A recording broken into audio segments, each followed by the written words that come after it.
Bem-vindos a mais uma aula de Física Sem Mistérios. Eu sou a professora Flávia Nunes e hoje nós vamos falar de potencial elétrico. É um tópico de eletrostática e essa disciplina faz parte do terceiro ano do ensino médio. Para falar de potencial elétrico, a gente relembra campo elétrico, né? O potencial elétrico é uma grandeza que é utilizada para descrever o efeito de cargas elétricas dentro de um campo elétrico. Então, o potencial elétrico indica a energia que a carga elétrica necessita para se movimentar dentro desse campo elétrico, ou seja, para se movimentar lá dentro, ela precisa realizar trabalho. E para realizar trabalho, ela vai utilizar-se de uma energia. Qual energia? Energia que a gente chama de energia potencial elétrica. Essa energia, né, pode ser transformada em energia cinética ou vice-versa. Então, quando há um campo elétrico em uma região, a cada ponto do espaço é associado um potencial elétrico. E, consequentemente, nesse campo elétrico, haverá uma diferença de potencial entre os pontos que a gente determinar aí dentro desse campo elétrico. A diferença de potencial, também conhecida como DDP, e também pode ser chamada de tensão elétrica ou voltagem, né? Esses nomes vão ser úteis quando a gente estiver falando de circuitos elétricos, corrente elétrica, né? Resistência, mais para frente, em elerodinâmica. Essa diferença de potencial, então, é o trabalho necessário que essa carga necessita para se deslocar entre esses pontos dentro do campo elétrico. Então, para quantificar o campo elétrico, nós temos que V é igual a K vezes Q dividido por D, onde nós sabemos que V vai representar o potencial elétrico e a sua unidade de medida vai ser o volt, representado por V também. K vai ser a constante eletrostática e a unidade de medida da constante é Newton vezes metro quadrado por Coulomb quadrado. Q vai ser a carga elétrica e D vai ser a distância. Carga elétrica em Coulomb e D a distância em metros. Pode ser necessária a conversão, como vocês já sabem, já viram em campo elétrico, força elétrica, né? Então, carga elétrica pode aparecer em microcoulomb, milicoulomb, nanocoulomb. Então, devem ser escritas, para ser jogadas na fórmula, devem ser escritas em potência de base 10. A distância, se ela tiver em centímetros, milímetros, também aconselho a transformar em metros. Tem que ser transformado em metros, na verdade, e aconselho a utilizar a notação científica, né? Ou escrever o valor em potência de base 10 para facilitar na hora do cálculo. Então, como eu disse no início, potencial elétrico é uma grandeza escalar, diferentemente de campo elétrico, que é uma grandeza vetorial. Campo elétrico apresentava intensidade, direção e sentido. Né? Então, a carga no campo elétrico era utilizada em módulo, a distância ao quadrado, né? E aqui em campo elétrico, em potencial elétrico, nós vemos que ele é uma grandeza escalar. Não precisamos mais usar a carga em módulo e nem a distância ao quadrado. Então, o potencial elétrico ele vai ser definido pela carga que gerou o campo. Se a carga for positiva, o potencial elétrico será positivo. Se a carga for negativa, o potencial elétrico será negativo. Então, vamos lá. Um exemplo básico para vocês aprenderem a utilizar a fórmula. Calcule o potencial elétrico num ponto P, situado a uma distância D de 0,20 metros de uma carga Q de 4 vezes 10 elevado a menos 16 coulombs. Considere constante, essa constante aí é para o vácuo, K0, e o valor da constante para o vácuo é de 9 vezes 10 a nona Newton vezes metro quadrado por Coulomb quadrado. Separando os dados, como eu sempre falo com vocês, vamos ver o que a gente tem e o que a gente precisa. Então, precisamos do potencial elétrico, temos a constante para o vácuo, temos a distância e temos a carga de 4 vezes 10 elevado a menos 16. A distância, como eu disse, é aconselhável escrever em potência de base 10, né? Ou notação científica. 0,20 metros, andamos com a vírgula e temos que fica 2 vezes 10 elevado a menos 1 metros. Usando a fórmula e jogando na fórmula, substituímos as variáveis pelos valores que nós temos. Então, constante, 9 vezes 10 a nona, vezes carga, 4 vezes 10 elevado a menos 16, dividido pela distância, 2 vezes 10 elevado a menos 1. 9 vezes 4 dá 36. E as bases nós conservamos e somamos os expoentes na multiplicação. Somando os expoentes, vai ficar 9 mais menos 16. 9 mais menos 16, 9 menos 16, que é igual a menos 7. Dividido por 2 vezes 10 a menos 1. Agora, nós vamos fazer divisão de expoentes, né? Vamos conservar a base e subtrair os expoentes. Os números 36 e 2 nós vamos dividir normalmente. Então, 36 dividido por 2 dá 18. E 10 a menos 7 dividido por 10 a menos 1 vai ficar conservar a base 10 e dividir os expoentes, que é subtraí-los. Menos 7 menos menos 1, o menos 1 passa a ser agora positivo, menos com menos mais. Menos 7 mais 1, menos 6. Então, vai ficar 18 vezes 10 a menos 6 volts, né? Representado pela letra V também. 10 a menos 6 é um submúltiplo, né? Quem que lembra? Micro, né?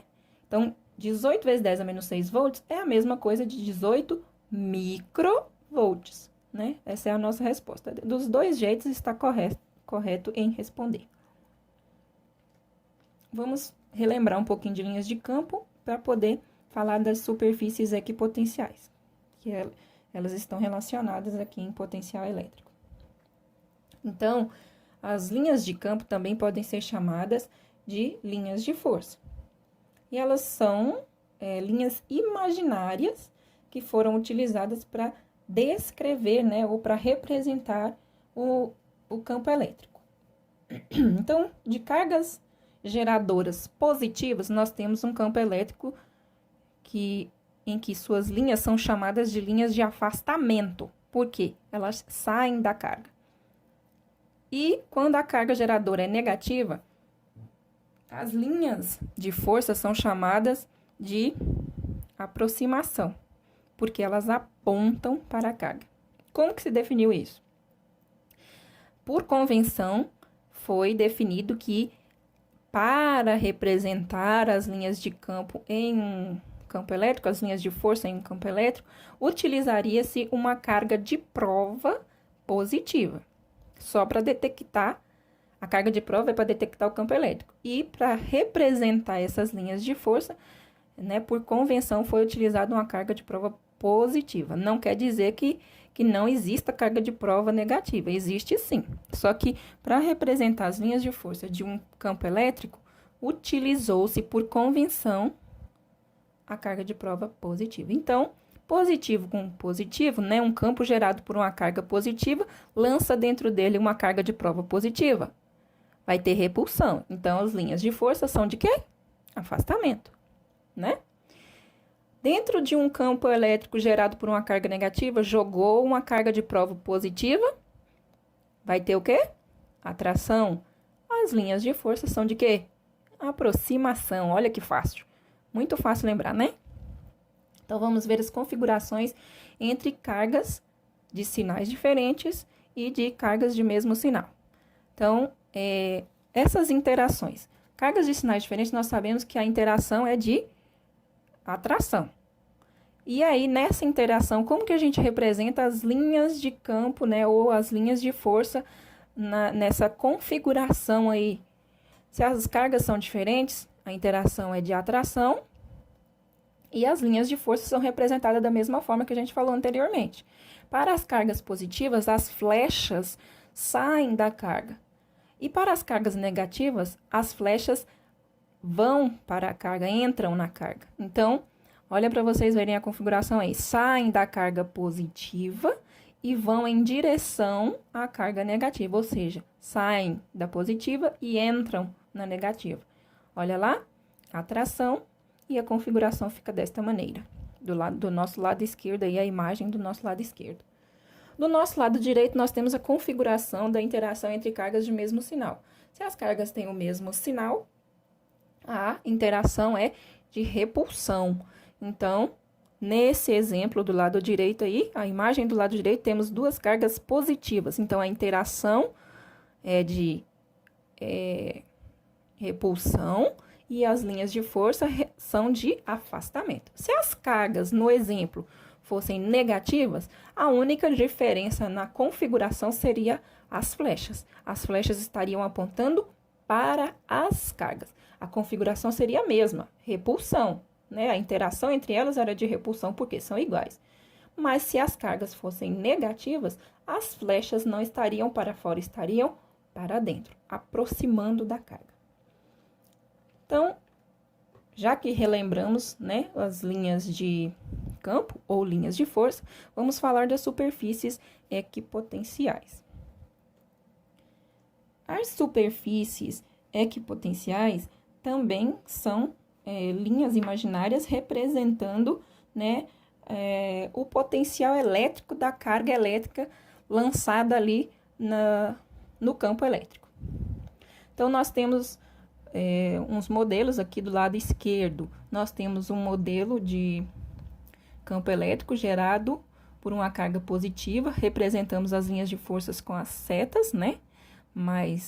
Com as linhas mais grossas. E as superfícies equipotenciais estão representadas pelas linhas mais finas. Do lado direito é a mesma representação. Porém, as superfícies equipotenciais podem ser representadas por pontilhados. E aí,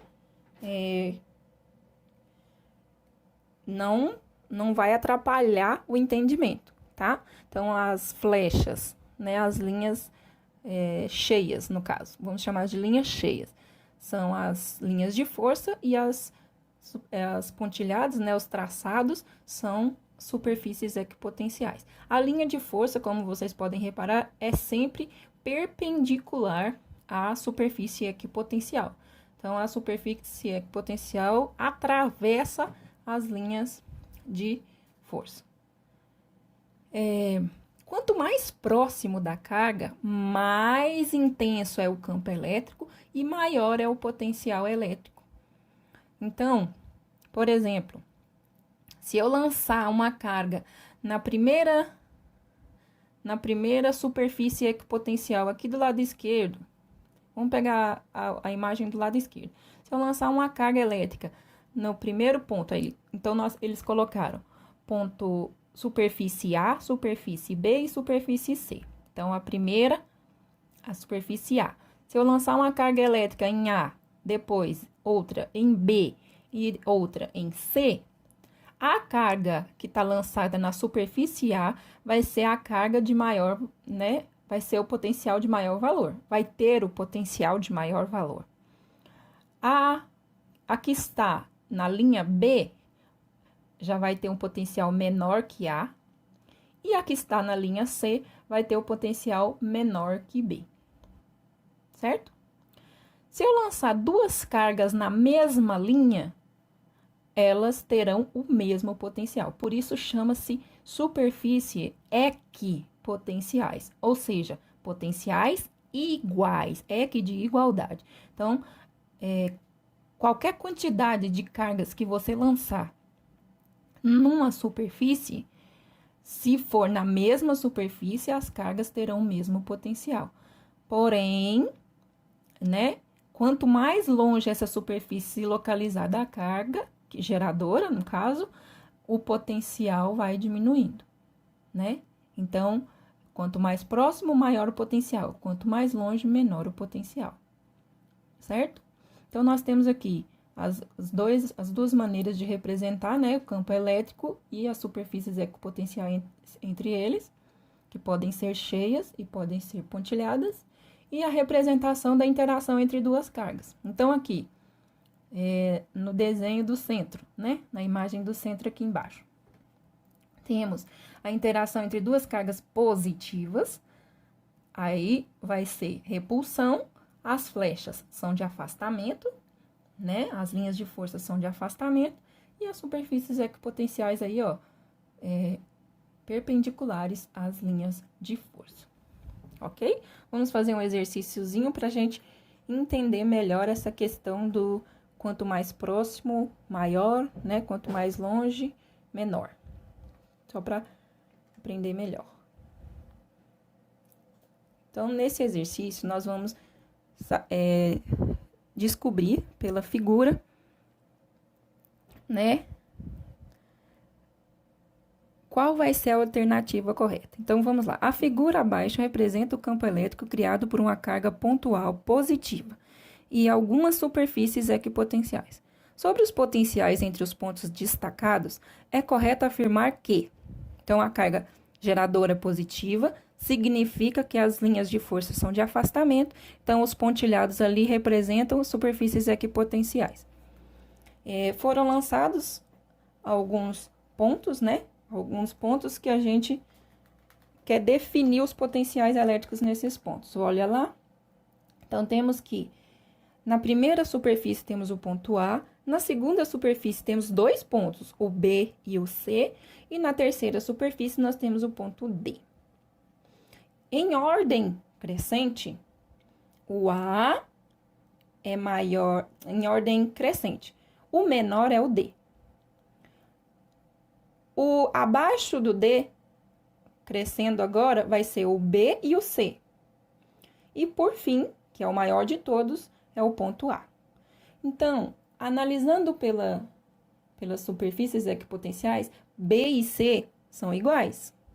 Porque eles estão na mesma superfície. Superfície equipotencial. Então, potencial igual. Então, B e C na mesma superfície têm o mesmo potencial. B e C são iguais. A é maior do que B e maior do que C. E maior do que D. D é o menor de todos. Então, analisando a imagem, qual seria a alternativa correta? Na letra A, potencial em A é menor que o potencial em B? Não. O A é o maior de todos. Ele está na primeira superfície, é o mais próximo da carga. Então, letra A está fora. Letra B. Potencial em B é igual ao potencial em D? Não, porque B está na segunda superfície e o D está na última superfície. Então, eles não são iguais. B é maior do que D, ou D é menor do que B. Então, letra B também está fora. Não é a resposta correta. Letra C. Potencial em A é igual ao potencial em C? Potencial em A igual ao potencial em C? Não. A é maior do que B e, consequentemente, maior do que C, porque B e C são iguais. Então, também não é a letra C. E a última, potencial em B é maior do que D, que o potencial em D? Sim. B está na segunda linha, na superfície equipotencial, segunda superfície equipotencial. E o D, o ponto D, está na última superfície equipotencial. Então, logicamente, o B está mais próximo da carga do que o D. Então, o potencial em B vai ser maior do que o potencial em D. Resposta correta, letra D. Certo? Então, essa é a nossa resposta correta. Eu espero que vocês tenham entendido, né? Que tenha sido proveitosa a nossa videoaula. Continuem estudando e vamos exercitar o que nós aprendemos até agora. Tá? Obrigada por ter assistido, pela paciência e que a física esteja com você. Um abraço.